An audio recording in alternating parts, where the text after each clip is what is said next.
Okay, guys, welcome to, I suppose this will be episode 2 of 50 is a Mindfuck. And my name is Wendy Ortiz, and I have a very special guest with me today.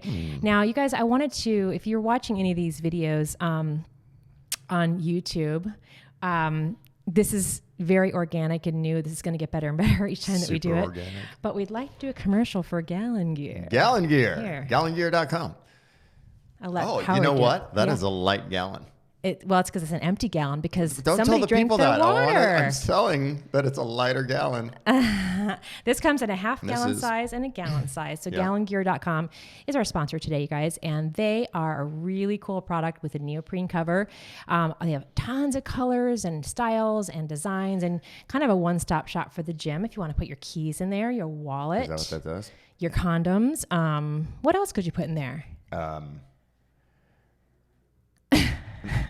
I've got all sorts of jokes, but they're not great for the marketing. No, it doesn't matter. No, that's all right. Anyway, thank you to Gallon Gear for letting us use their studio today. Yeah. There you go. I'd put vodka in there. So we're talking about, Howard, how 50, you're new to 50. I am new to 50. So, and the podcast is 50 is a Mindfuck. I got to drop that bomber on there. And the podcast is 2. Number 2. And today we're going to talk about 50.2. 50 point. Oh, genius. I know. I have a new marketing guy, you guys. Howard is new to the 50-year-old bracket. Yeah. Correct? I am. And so we're going to talk Although I did have a stroke when I was like 44. So I'm advanced. Does that make your penis larger? You know what? I don't know if that's what did it, but I always had one of those penises, like like it just, I don't know, you see some of those guys and it's like, that thing's like extended all the way all the time. Yeah. Right? Mine was never like that. Mine was always like hiding in the bush, like sneaking, getting ready to sneak up on somebody. And now it's so crazy. I'm blushing and I say tons of F-bombs, you guys. It is crazy. Like sometimes I'll just get out of the shower and I'll look at myself and I'm like, that's fucking insane. Oh. Like for me, I mean, it's not breaking any records. Expect a lot of phone calls for this. Right. Howard. It's not breaking any records, but you get used to seeing yourself a certain way. Mm-hmm. And, I was never like the first one to be skinny dipping. Oh, I see where you're headed with this conversation. Look, I need like the perfect environmental situation to represent myself the best. Good shave, good tight shave. Yeah, but the humidity has to be right. Yeah. And Doppler. right. I now, don't even know if that's the right word. I still don't have old man balls. My balls are still like I'm 17 or 18. But wow. But that is one of my subjects. My guy is like always representing. Good. Wow. I think he senses that we're at the final stages of being able to have a kid if I'm ever going to do it. So it's like putting on its best face. Is that something you're in the market for? Yeah. Okay. I think so. Yeah. It's time, or like, do you feel like, okay, so our subject today, I want to actually not lose track of that because our subject today is 50 and dating from a male perspective. Our next episode will be from a female perspective, which is a whole nother ball game. Just a bunch of lies. Lies. Well, I think both can probably say that. But I don't want to lose sight of your conversation, but it kind of, the reason Howard's here today is because we were having conversation about being 50 and how stupid and wonderful and great and dumb it really is. And I know Howard has a lady that he's dating now. Yes. So I'd like to hear... my first one. Really? I'm kidding. That's forever? Or that you want to have a... First female ever. Oh. Okay. Well, I like that you are diverse. Yeah. No. You guys know where this conversation's going. Yeah. I mean, I'd totally be open to being gay if it... But yeah. Actually, that's also a subject too about, I have, that we could probably talk for hours. I have 2 friends that have been married a long time. Yeah. And it's okay. I think that's we could have a whole other podcast on that. Yeah. At some point, I think you just want to be happy. Listen, isn't that right? That gives me goosebumps. Your buddies are just like, I have given women a pretty good go of it. Yeah. Or making it work that way. Are you talking bisexuality or? Oh, I don't know. They were your friends. I don't know if they're bisexual or they're just like, I'm just gay now. Okay. Yeah. No, I'm not. I mean, I've been in plenty of situations where that could happen. And it just wasn't anything that appealed to me. But you weren't like a fuck, like I know like my husband like, no fucking way. You're like, there's like he'd rather No. I was always like, whatever. I guess if that happens, okay. like, yeah. Well, there's a pendulum, for that in all of us. Look, my dick just dropped. In a good way? Well, yeah, like I told you, I just explained the whole thing. And it looks, yeah, that's. Am I blushing? I don't want this pendulum to swing so far now. Like it's in a good place. The pendulum has swung to a reasonable place. Are you saying like I'll walk around the house naked every single part. I've never done that in my life. Oh, yeah. Yeah, it's weird. Yeah, actually, I have to say that I'm similar. I would rather wear no clothes. That's a whole nother subject too. Let's stay focused, All right, Howard. let's do it. All right, so Howard mentioned briefly that he's ready for a child, ish. Well, thinking about being ready for a child. Yeah. Yeah, more than ever before. Yeah, for sure. So I guess I'll ask you. We probably could go a lot of rabbit holes with our conversation. I'd like to hear maybe your perspective on dating at 50, okay, regardless of your relationship now, good, bad, and ugly. Maybe your wildest story, maybe your whatever, spill it. What do you got? You know what? I've really been boring throughout my life in that regard because I've never, I've always been leery of STDs and, just, I don't know. I've not been a dater. You haven't at had all. Well, is it fair to say, and this might be going back to our conversation about, no holds barred conversation, you don't have a huge sex drive we've talked about. Right. So that too is though crazy. I've never had more sex than I have right now with my girlfriend. It's never happened. Are you initiating it? Or are you feeling like you have to? It's still not that crazy, but but she's very, in the zone all the time. Is she the same age? She's 37. Oh, excellent. Yeah. But you know what? And everyone that I've dated has been more sexually aggressive than I have. Mm-hmm. Right. Mm-hmm. Like, I really am just like the bull in the daisy field, just like. Yeah. It's always been just enough having people around, I don't have to like fuck them to show that I'm the bull, and it's weird, and it's the way I grew up. It's Catholic grade school. It's all the fears associated with premarital sex and going to hell and all that kind of thing too. So wait, are you associating? Now I say this out loud, like it's okay to say, "Hey, I just don't need to fuck all the time." But no, that's totally. Are you where like trying to explain, like maybe blame it on that? No, I'm trying to because as you can imagine, most women tie a lot of their self-worth in a relationship to how much they're desired. Listen, even at it's 53. Crazy. Mm-hmm. Yeah. And I start every relationship like, you're going to have difficulties with this, right? Like so I'm showing you that I desire you because I'm with you and we're together. Mm-hmm. But if you need a guy who's going to pound you out, it's crazy because before her, I wouldn't even, if somebody wanted to have sex once a week, I was like, what the fuck's going on in your head? Like that was too much? That's crazy. Yeah. That's got ya. Look, I'm not your reset button. Like you deal with your own stuff. Mm-hmm. And then when we want to have sex, we can have sex. But this isn't going to be a pill that you get to take or that I get to take or whatever. With her, it's like,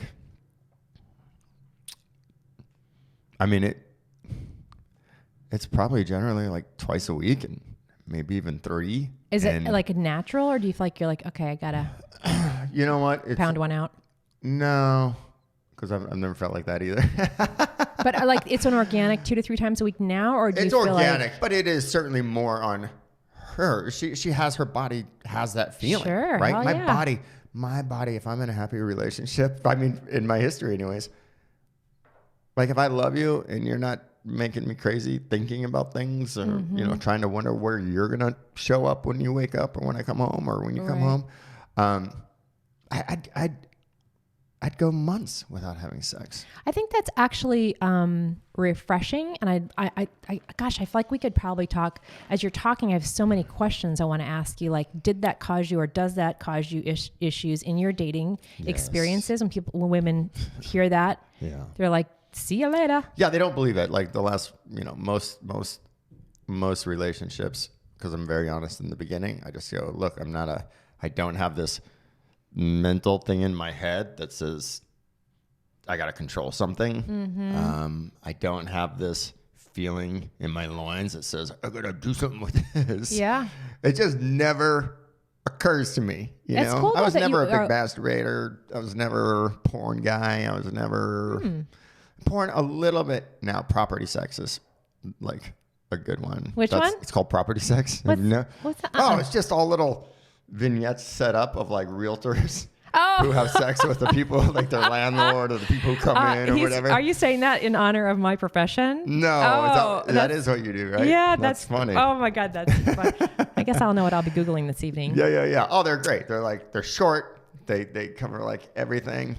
And yeah. God, you learn something new every day. Yeah. So have women said, hey, see you later, buddy, or I'm fine with that? Or do they say, I'll change you? No, they all say that. And they all say the latter. So they'll say, or the former. It's fine. In the end. It's not fine. No, right. It's not fine. But you know what? And I guess what I'm getting, because the one thing I've always been really like hot about trying to protect against is like craziness in the head. Right. And so to me. You mean for the women you are with or yourself? Well, both. I mean, I don't feel like, I'm a road rager. Oh. And like, that's how crazy I get, mm-hmm. and luckily at 50, I'm kind of stopping that. Probably yelled at me on the road a few times. I'm pretty bad. Mm-hmm. But I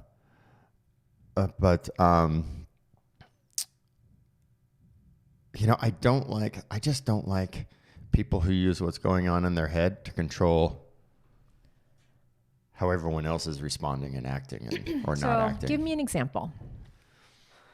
A parent comes home in a bad mood. Mm. Now everybody knows, I see. Here comes mom. Oh, here comes dad. Mm-hmm. Oh, no. Well, that's the electricity between humans. That's but that doesn't have to be. But that's the thing that I realized with my girl here. It's like people are like, well, what's different about this, And she's fucking joyful. Oh, that's a great word. That is always something that has freaked me out. Like, I hate it when people are like, look, I'm just happy. I just try to be happy. Well, that sounds as crazy as saying, I'm just sad. I try to be sad. Yeah. Oh, that's a brilliant statement, though, these are Howard. Emotions, and they ebb and flow, and somewhere in the middle is where we need to be. And so anytime somebody would say that to me, I just focus on my happiness. And I'm like, okay, I don't even want to have more conversation, right? And we did kind of have this problem in the beginning because I am very literal. Mm-hmm. There's not a gray area. Mm-hmm. I get that your desires can develop a gray area to this thing we're talking about. Right. But there's right and there's wrong. And any degree that's gray is you choosing against what is right or what is wrong to accommodate this other thing that you want, right? It's like, and that might be female too, like lying, right? There are no white lies. Like you lied or you didn't lie. Yeah. Now to justify that, sure, fine, but I'm not going to have that conversation with you. So when you were starting the dating, or what I say starting, are you looking at a certain age demographic? Were you open to every age group? Do you date younger now by coincidence or on purpose? Well, you know what? I mean, I think guys in general, you even look back to high school. Very few of the girls who were emotionally a year or two older dated guys in their own grade. Right? Mm-hmm. We start separating from even when we're little kids. Yeah. And so I think as guys, we never have that sweet spot where maybe 7th and 8th grade is that sweet spot where like the coolest guys get the coolest girls. Yeah. By the time you're in high school, the girls are looking to the guys who are 2 years older because now they have sophomores, juniors, and seniors. And they are looking much better. They look a ton better, right? Because they're a couple of years into hair on their face. Men, yes. And we're just coming into hair on our face, right? Yeah. And so I think it's natural that happens like that. And, my last relationship, it was a joke. That's the thing, because she didn't I don't think she told you, but I'm a comedian. So I tend to make jokes about my life. And one of the jokes was like, she's the oldest chick I've ever had sex with. You know? This one is? No, the last one. And she was 42 at the time. Gross. Yeah, but it was like, oh man, you know? And I think it's all different for all people. But I think for me, you know, I think it's the way I look, the way I act, that women who are my age or a little older probably see right through me and are just like, that's fucking not a serious guy. Yeah, but you know what? You guys, he does not look 50. You don't. Yeah. And Wendy C and I say that I mean this with peace and love, everybody. A lot of men start looking like a walrus. Yeah. Ooh. Yeah. So that's challenging. But you are attracted to a younger woman. Would that be? No. Oh. I'm attracted, and it sounds cliche, I guess, but a good person. Like, don't fucking rock the boat. Yeah. Like, I know me, and I know I'm going to get in the mood, and I'm going to rock the boat. If your response to that is rocking it in a different direction, this isn't going to work out. Well, a friend of mine that is recently divorced and obviously having all kinds of fun, which he should have. And you said it before, like now my destiny is joy. Yeah. Like to have a relationship where it's just, I enjoy that person in such an immense way, no matter what is going on. We can have conflicts, we can have conversation, but just friendship. Yeah. And I think ultimately you get with someone because you think you should. It's sort of attractive. You're kind of dating, whatever. But when you start having conflict, especially at this age, I'm like, not. See, that's funny that the way you say that, sort of attractive. That's such a women thing. Which part? Sort of attractive.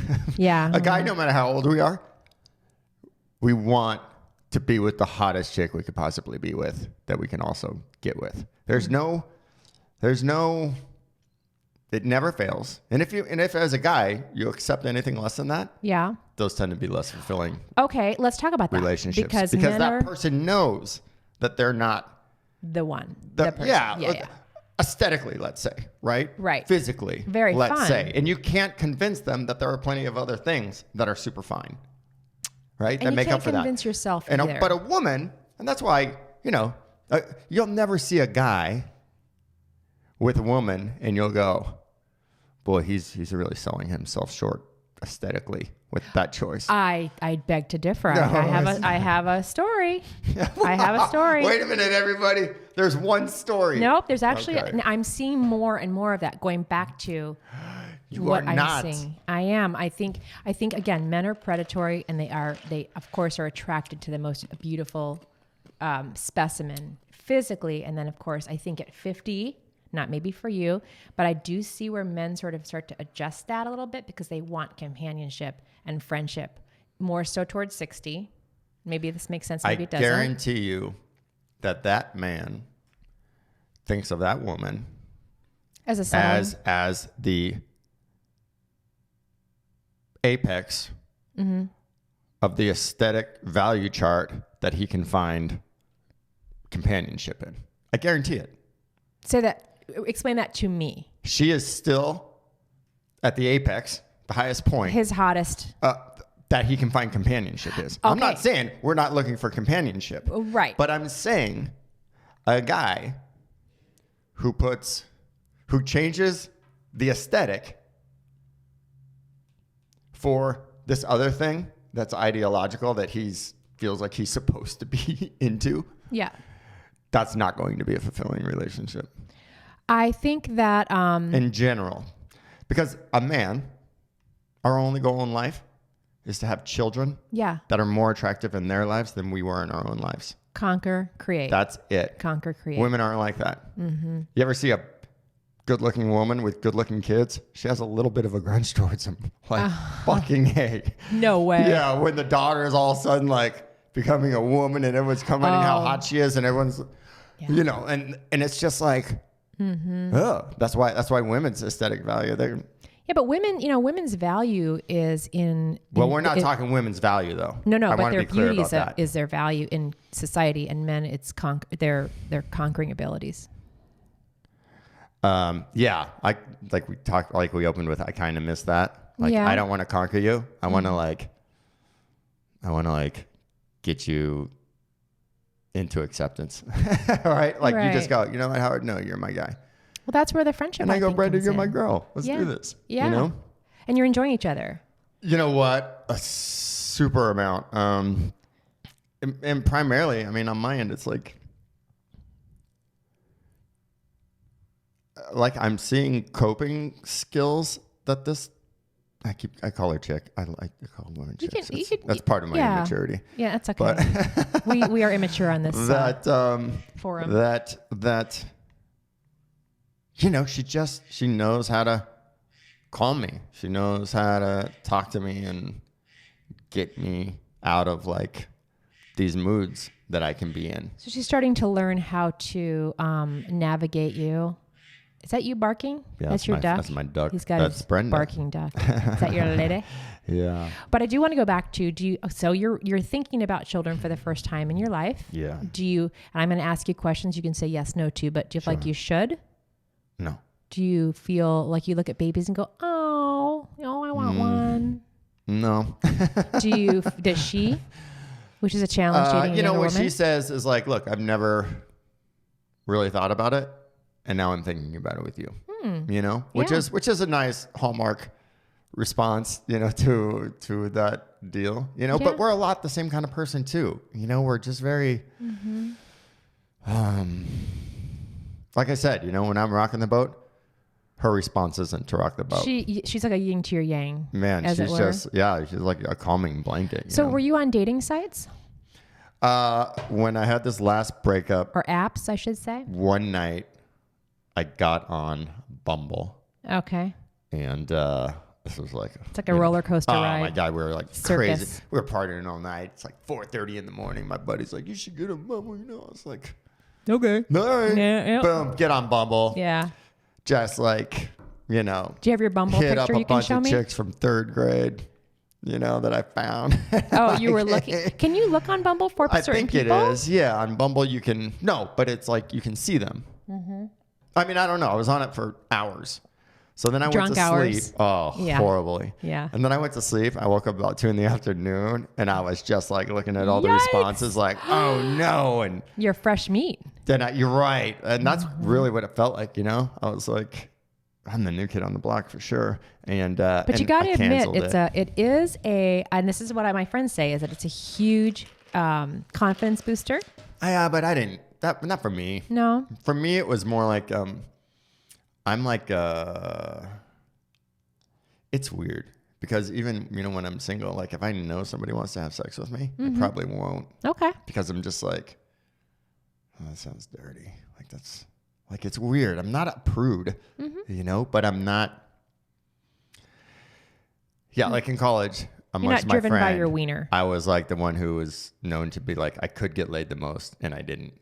Interesting. Like I was the one who self-thwarted many times getting laid because a girl would be like, you know what? Oh, I don't think we should. And I'd be like, you know what? We shouldn't then. Yeah, you're right. But were you walking around with a boner? Yeah. I mean, yeah. But I was never embarrassed about it. You know what I mean?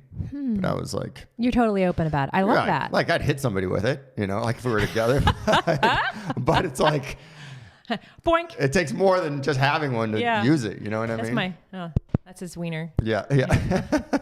Thud. Yeah. Super resounding. Yeah. Thud. I think it's really refreshing that you're open about it and you're not shamed by it, you know, because I think also in the male world, it's a badge of honor for sure. I think it's cool that you're open about it. So you were on Bumble for a smidge, and my son is on it, and he's so fun. He's going to be 18. Well, but gonna be? Yes. And on Bumble? Yes. He's newly single, but it's a different animal. But it's interesting, like even on social media, I'm not sure if you see that too, but those sites, my one friend has a great saying, easy come, easy go. Guy comes into her life and it's like the best thing in the world. And like the first night, oh, you're my woman. I want you to be my only one. And I tell her, I go, all right. I've never said that to anybody my whole life. She's coming in next and she's got, you're welcome to stay for that if you want. But, but and then you see some of the really unattractive ones, then you're like, oh my God. So what happened after Bumble then for you? You just organically meeting women? Yeah. Well, you know, I mean, a lot of people know me just from the club. Right. And the club. So it's like people, you know, it just wasn't even a big concern of mine because I've been a relationship guy. I've probably had like 5 relationships in my life, I would guess. One marriage that was, you know, quick and fun, but the tester marriage. No, I mean at the time, yeah, it didn't seem like it would probably last a long time, but you know, we'd been together a while, and it was like the next thing to do. Guess we get married. Yeah, and so I never, you know, I was never good at like just going up to some buddy and talking to her, you know what I mean? Like, oh, hey, my name's Howard, you know? When your name's Howard, it doesn't give you a lot of confidence to tell somebody your name. But it's so perfect for your profession. Yeah. And Howard Hughes, you guys. I know you've crazy. never heard that name. That's a memorable one. So are you performing now at all? Nah, not really. Why is that? I've had a couple times, but, well, you know what? You know, when the club closed, everything fell apart, and that's kind of how I am. Which club are we talking about? Stand Up Scottsdale Comedy Club. So if you guys have ever been there before, you may have seen Howard on the stage. Yeah, and like throughout my life has been sort of like putting myself in situations and making great things happen, and then kind of like burning that down when it gets to where I can see it successful, and then I'm like, get bored. Are you self-depreciating? I'm self-depreciating. Yes. I think I'm that too. Yeah, I mean, like when you start to see success, are you saying you kind of put the kibosh on that? I don't know. Yeah, I think I don't. It's weird because I have the mentality of somebody you know, father knows best, of like a really wholesome, right, honest decisions. Like it's fucking right, it's fucking wrong. Doesn't matter who's involved. If you want to know which answer is right and which is wrong, come and ask me and I'll tell you. Right. And I'll give you evidence as to why. Maybe the quintessential schoolboy, or Catholic schoolboy, I should say. Yeah, but I for some reason too, I have this aversion to stability. Interesting. Yeah. So I've never done I've never bought a house. I've never I know a good realtor. Stayed at a job for any particular length of time. You know, I started a business in Mexico. It was a great business, and the housing boom came, and then it kind of fizzled, and I was like, all right, well, fuck it. You know, I'll just do something else. I probably more like, free-spirited. Yeah. Yeah. That's the creative side but of you, though. Irresponsibly, probably free-spirited. Do you know what I mean? But not because I haven't had a family. I haven't had a family, and when I had a wife, she also was that kind of, she was an actress, so it was like, you know, we were both just sort of fun and exciting, and we just did those types of things, you know? But this is the first time where I feel like, you know, I've always looked at like the women that I've been with too as like in how they would affect any kids. Oh, sure. Yeah. Yeah. And so this is the first one that I'm like, other than the fact she keeps saying, if we have one here, she's going to be a doctor. I'm like, you can't fucking do that. No. Like the kid's going to be, don't make me fight against you about this. Because I'll win, and you're going against the grain of what our generation, like you know who Gary Vaynerchuk is, of course, Gary V. Yeah, I'm assuming you do, but not that you would. But he's really pushing for people to do what they love, as opposed to what we were groomed and pushed to go to college, which I would have rather eaten crazy human shit than sit in college. I did go. I wasted 3 years there. For me, it was like gouging I hated it. I would watch the clock so I could get out and socialize. Surprise. Oh, yeah. But for people like you or myself that have other talents, that you're actually living the life that I would say millennials might be living now. Yeah. Oh no, I feel like I'll say that like I was the first millennial. You're fifth millennial. Fifth millennial. Yeah. Yeah. No, for sure. I think Gary V. We are the first generation. Our parents kind of started it, you know, like before our parents, there was Jack LaLanne. Oh, totally. Who, even when he was fit, he looked like shit, right? Like he didn't look good. He looked the same age when he died as when I remember him when I was 6. But you remember he was known for like oh, he was making smoothies, you know, and people juicing. are just like, what a weird guy, you know? And then our family, our parents, that generation, they had liberty, and so they'd play tennis, maybe. You know, very few people actively did something to be fit. Yeah, because they were drinking martinis and smoking cigarettes and making Jello molds. Yeah. Right. We're the first with the shaved carrots in it. Yeah. Fuck up Jello. What the? What? Put carrots in my Jello. I just hold your thought, please. I just helped my friend move her mom out of her house into assisted living, and there was a whole book on Jello dishes. It's just I should have taken it because she was going to get rid of it, but it was so darling. Jello. It was probably 75 pages of Jello recipes. Wow. You could throw an eraser in there and mold it, or milk and make it milk. I don't know. Weird. I always liked cream and Jello squares. Yeah. So my grandma used to do that. Oh. We are the first generation that is ushering in this like older and healthy and fit. Definitely. And fit, right? Definitely. I always say like if humans were penguins, and a group of penguins all of a sudden started to be 20 to 40 to 60 to 100 pounds overweight, at 12 pounds, humans would have been like, what the fuck's happening to these penguins?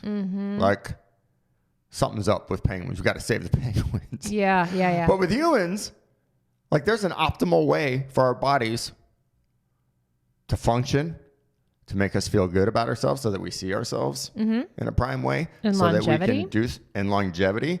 And we're the first generation that's really starting to actively think that. Now, sure, we're still drinking our vodka, in our, but it's in our water bottles now, you know, right.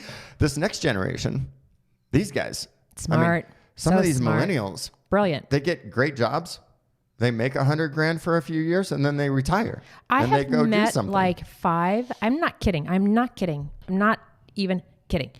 In the last 3 months, I've probably met 5 people who have said, we're selling everything and we're moving to Brazil. We're selling everything and moving to Puerto Rico. And I'm like, that is And see, that's how awesome. I was. I remember when I got out of the Marine Corps and I was going to school, and my dad's like, what are you going to do? And I was like, I'm going to study global business. And he's like, what the fuck are you going to do that for? I can't even picture you in the Marines. With global business? No. Just because you're such a creative. And I graduated number 1 out of 300 Marines in boot camp. Wow. Talk about lots of cute men around you. Well, I wasn't sure at the time. Anyway. Side note. I guess they were, though. I just can't. Now that you're 50, can you imagine that you were in the Marines? With your personality? Yeah. Oh. Because my personality is exactly that. You know, my dad made me I was always small, but I was always super tough, you know, and mentally tough. And so in the Marine Corps, you know, I go in, I'm 130 pounds, 18 years old, 19 at that point, because I waited a year. Yeah. And that is dinky. Yeah, I was tiny. And 11 weeks later in boot camp, I graduate. I'm 162 pounds. You're a man. I feel like somebody come and fuck with me. Yeah, right. And then it just took somebody who was much bigger than me to fuck with me and show me that, you know, weight difference is quite a bit. Yeah. You know, but the Marine Corps is all about, you know, integrity and character and, you know, fucking saying it and doing it kind of thing, you know, which that ability has certainly waned as I've gotten older or further away from that. But, what were we talking about? I don't know. All kinds of fun things. So we are going to be the first generation, though, that our bodies outlive our brains. Well, so there are more centenarians and super centenarians than ever in history in the United States, and I'm sure more around the world. But a super centenarian is over 100 years old. So I think it's 100. But I still haven't seen one of those. That makes it very appealing to get there. I have. You have? Yeah, I have my senior designation for my business. Yeah. And, you know, it's funny because I'm telling you, there are people that you and I are talking about. Like for me, I got 50 years left. There's no question. But I know people that are my age that are done living. Yeah. Do you see that? And I think that should be okay. I think that's a great comment. think that we should just be able to say, you know what? Look, I get it. You know, life is great. You get one chance. Oh my God. But you know what? My parents aren't here. You know, I lost this, I lost that. And the joy of getting up every day is just not what it was. And I'm off the ride. You know, that's a good perspective. I thank you for that, because here's me like skipping around the house like, woohoo, woo. You know, I have to remember that not everybody feels like I do. You know, I mean, that's a good perspective to hear it from your side. Like, but I think this is not the same equation, but it's kind of like when your dog's ready to die. The dog's ready, but you're not. Right. You know, say it's your spouse that stops living. But you know what?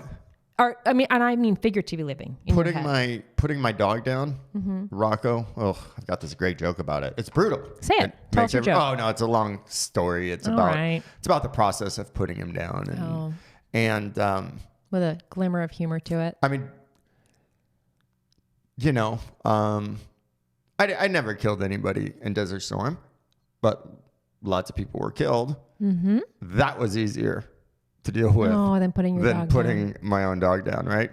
Yeah. And my dad recently passed, and like the thing that I kept thinking was, why are we all just sitting around acting like this isn't happening?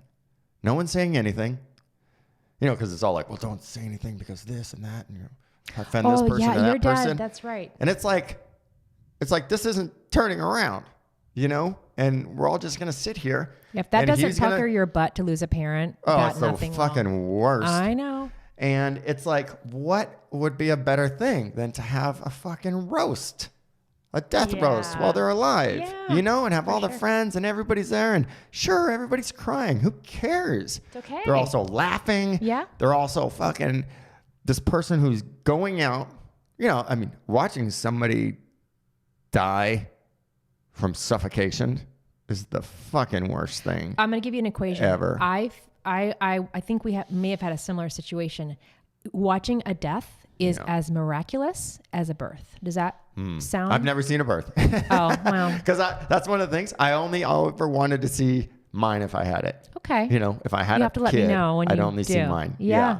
Yeah. And, that's good. You know, but the thing about a birth is you can't wait till they get here so you can say all these wonderful things to them. Mm-hmm. And a death, everyone's acting like, don't say anything. Don't acknowledge that this person's not going to be here in 12 to fucking 24 hours. That might be the American culture. Oh, it's definitely our culture. It's definitely our culture. But it's so goddamn painful. It's so motherfucking painful. I just don't know of besides losing a child. Or, you know, each category has its own. Well, that's why if I have one when I'm 50, chances are not good that the child will die before I will. You don't know that. No, you don't know it, but the odds are better. Centenarians and super centenarians. The odds are better. You might be 120. You never know. I don't think so. My cholesterol's over 400. Shut My your mouth. triglycerides are like 280, 290. Jesus Christ. Yeah. Why? Because I'm a fatty on the inside. I'm a fucking fat, unhealthy person. You're going to come back. We're going to talk about that. We're going to have a new show, My 600-Pound Heart. With the skinniest body in the room. Yeah. Yeah, if you guys might see this video, you might not, but Howard's pretty That's pretty what fat narrow. people are. They have a healthy heart that's saving them. So it's taking all the fucking garbage and putting it in their skin and muscles instead of holding it inside their heart. What are you doing? Are you doing like bad food, or what do you? You know what? My dad had quadruple bypass at 38. So? Well, it's a hereditary thing, but he was also. But you're fitnessy. We're both, but we both have the same sort of, I don't want to call it anger, but you know, we got quick trigger fingers, you know. That's anger. And you know, his life was much different than mine. Obviously, he had 3 kids. He laid asphalt. He worked fucking super hard his whole life, and you know, my life isn't like that. I don't have any. But you know, there's a root to that anger. There's a root there. Well, there's a root. Right. But you know, for me, it almost feels like, you know, it's what I grew up with. Because my dad we're exactly alike. He's the nicest, kindest, funniest person, unless he's not. And then he's the complete opposite. You know what I mean? Oh, yes. You know what I mean? It's like, and it doesn't take away from who he is, but it's how do you, and I say that's what really attracts me to my girl, other than the fact that she's beautiful, is she, that balance between who she is at her worst and who she is at her best. Mm-hmm. She's almost always centered right in the middle. Well, I hear you complimenting her a lot, which is kind of cool. But do you feel like, have you shown her that anger then? Yeah. She's seen parts of it. Did she say go fuck yourself when you do it? No, man, she doesn't, which is probably why it's so effective. She kind of looks at me like I'm no, you trying. didn't. No, not even that. Oh. She's like, I'm trying to convey this to you, something nice, something minor, and I don't know why you're taking it like that, and she just calms me down, you know. And it doesn't happen all the time, but it does happen, and it's not like it's funny because in our apartment, we just moved in together, and we got this like 3rd-story apartment, and it's a cool apartment, and the office was just like, they called her, and they were like, hey, is everything okay up there? And she's like, her name's Michaela, and she's like, yeah, why? She's like, well, we've got a couple complaints of loud noises at 2 a.m. coming from your place. Oh boy. And my girl's like, guaranteed it's not happening, which is the first thing a battered woman would say, right? Oh, I was like, what's not happening? Right. Nothing is happening at 2 a.m. Yeah, snoring. And she's like, it's just not possible. We're in bed by 9 or 9:30 almost every night. A couple times we've stayed up till 1 on the weekends, but never till 2. Not even close. And, but the more you keep trying to explain this away, the worse it sounds, right? And so I just saw her the other day, and I was like, yeah, I heard somebody said she's like, yeah. And I was like, it's just not coming from us. And she said, well, they thought it was the one below you, but then I checked, and it's not them, so it must be you guys. I'm like, okay, that's not logic. Yeah. Now, stop it, Right. She's like, it sounded like hammering or somebody like stomping around the apartment. I'm like, well, my girls wears wedges that aren't heels. And not at 2 in the morning. They're like twine or whatever. They make wedge heels out of something. Know. It's all spongy stuff. And, so I don't know. So should you become single? Yeah. At this stage? Yeah. Just talking out loud, what would be your modus operandi? Like, what would your... Seriously? Where would you go? What's your go-to? I would just keep posting pictures of riding motorcycles and running. Okay. And I never go after anybody. So it wouldn't be like... My whole life, I've never gone after anybody. Just comes like I've always just said, if you don't like me enough to kind of elevate me higher than anybody else who's going after you. Well, you're not an ugly guy, so I'm sure it's helpful. No, thanks. You know what I mean? I mean, that's helpful. I mean, you and I both know. Yeah. But you would not put yourself, you just go live your life and see what happens. Yeah, because I don't like, and I wouldn't say the uncertainty, but I would say, like, if you're in a place where I have to show you what a great guy I am and it's a battle. Yeah, the courting and all that. You're just not in the place that I want to be, right? Because I don't want to, that's the thing, right? The courting. And I would say that if I've been lazy of anything, it's that, right? Well, you touched on it earlier. You said women used to, it was not an issue for women to come up to you. Right. So you don't maybe feel like you have to even. Well, I mean, the big thing is I grew up with 2 sisters and they're both attractive. And I both saw the effect of the lies that guys would tell them on my family. Because my dad didn't deal with that real well at I'm the time. sure. Talk about a temper. Oh, yeah. It was crazy. And were you the youngest? I'm the middle. So you're the peacemaker. Go. And so, well, I don't know if I'm the peacemaker. Yeah. Well, according to that book or whatever. And so I just always told myself that I'd never be the that guy, the catalyst for that in somebody else's family, right? And so I've always thought about that. And so that's why when somebody would say, maybe we shouldn't do this. No, we shouldn't at all, or like I was never good at lines because, one, I guess it was never important enough to me to get good at lines because I just figured I was always like that guy in high school. Like I wouldn't always have a girlfriend, but when I did, it'd be like the hottest chick in school. Well, that's what I was kind of touching on. Is and everybody never be really like, had "How to did go. that happen?" Yeah. And I'm like, "I don't know. I was breakdancing, and she remember my members only jacket. That was it. She borrowed my bandana so she could hand spin. That was it. You were in love. Yeah. But to be fair, you haven't had to go. They've often come to you over time. The ones I've gone out with have only come to me. You. Interesting. Yeah. And I've done things like, the love of my life. I call her Carla in Tijuana when I was in the Marine Corps. Oh yeah. I was on the dance floor killing it. Yeah. Looking at her and she was looking at me. Little ice. But ice I never. Baby. Oh, so funny story about Ice Baby. Okay. This is Tijuana Tilly's. 89. Good times. Oh yeah. And I'm just busting it out, and I see her, and this place is packed. Well, she walks off. Something just went off. Oh no, you're on. So okay, yeah, there it goes. So I go to the bathroom, and she's standing in the girls' line at the bathroom, and the guys' line is not existent, and right? Cupid's arrow struck you. Well, I could see her looking at me like, yeah, here he comes. Good times. But I would still never. You can't guide me in. I didn't have that kind of confidence. I walked by. She could tell I was going to walk by her just inches. I mean, we're like this. And she just was like, hey. And I was like, oh, thank God. Oh, God, thank God. Okay. Yeah. Now, once you invite me in, now I can be normal and have a conversation. And because I'm not doing something to you now. I'm responding to the invite. So your thought pattern is that you let them come to you with their permission. You don't force you. Yeah, gotcha. Yeah, if you're single, and I hope you're not, but if you are, and life is funny that way, you're just going to do your thing, ride your dirt bikes and 100%. Motorcycles and do comedy, hopefully. Yeah, and watch, Property Sex a couple times a month. That's so funny. Probably. I wonder if I'd love to have you come back on and, dig in a little bit deeper, later in our time, but, I really, really appreciate you being very open in your candor with, our intention was to talk about dating. And I think we talked about a few things.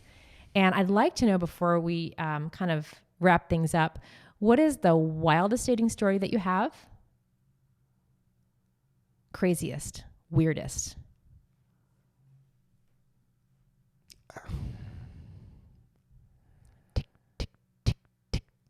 I mean, that's my ticking clock.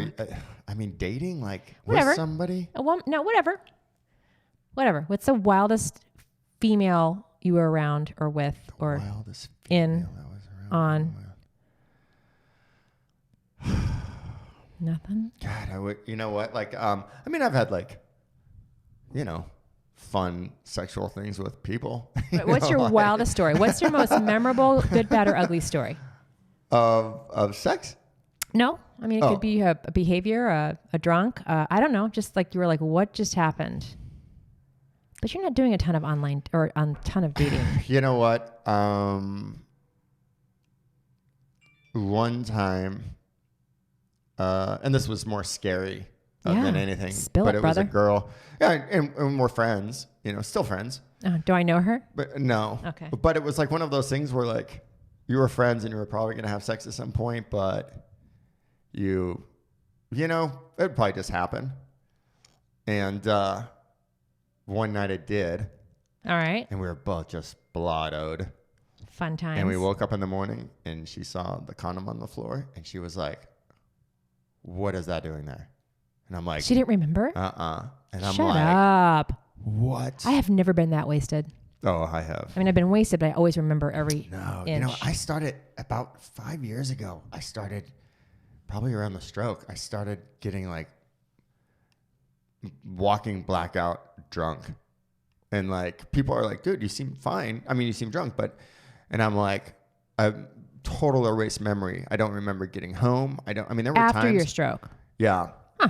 There were times that I'd have to go and look in the garage to see if the car is there or not. Because I just had no idea how I got home. And half the time the car would be there. And I'm just like, which we probably drove. Yeah. But immediately when that happened, and this was way before any of this, stuff is happening now. This was in the 90s, and it's like, and all of a sudden I thought like, no, you were down. You can't pull this bullshit now. Like, you don't remember. And luckily we were friends. So she was just talking. You remember, but she did. You're saying at that time. I mean, I remember, not, Yeah. In the I knew why the condom was on the floor. Yeah. Is that mine? Oh yeah. But what it affected was it me hers? was like, what really affected me was like,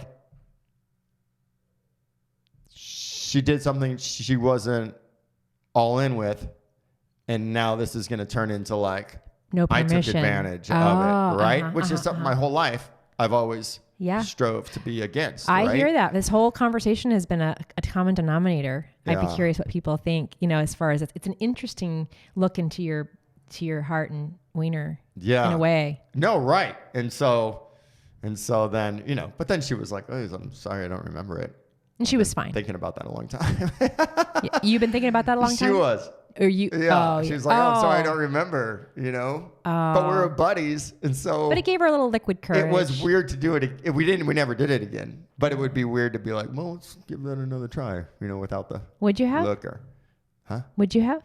What did I have? Would you have done it again? No, because there were other friendships involved there too. It was stupid on all levels, Well, the male-female dynamic that's, that happens. So. Yeah. Yeah.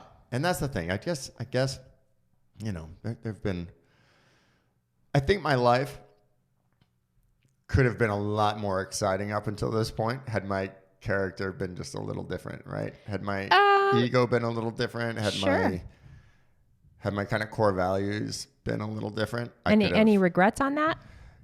You know what? Not really, because, I don't have,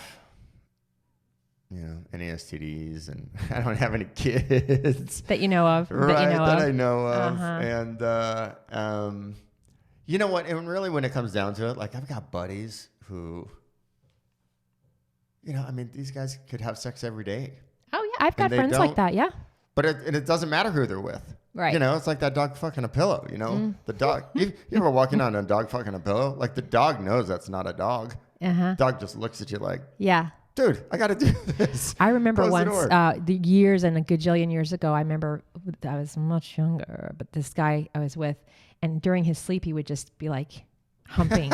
And I would be like, what is happening? Like in the whole night. That's I laid there funny. Like this. Right. What is going on? It was like a little dog. That's so funny. And see, to me, that's weird. Like if you're a female and you just have to have sex to reset yourself, like there are plenty of guys who will be there. Sure. And I can tell you, especially in this relationship that I'm in now, and I think for all sorts of reasons, right? Because of who I am now. My last relationship really made me take stock and on all sides of how I'm in a relationship. I feel like I met you at the end of that one. Yeah. I feel like that was tough because there were kids involved, but the kids get pretty close to the next guy, especially when the next guy was already there. Well, that's a problem. Shitty people. All right. Well, we're gonna wrap up. I feel like you and I could talk a lot longer, but and I hope you'll definitely come back and we'll dig in more. But I thank you so much for again your candor and your honesty and just kind of noodling through 50 and dating. I mean, you're definitely a unique, in a good way, a unique explanation of dating from a male perspective. Just as far as kind of how you roll. But thank you for being on today. Thanks for having me. Yeah, I appreciate it. For sure. All right, guys. Peace out. And I will see you or hear you. What? You'll hear me on the next one. Talk to you soon. 50.3.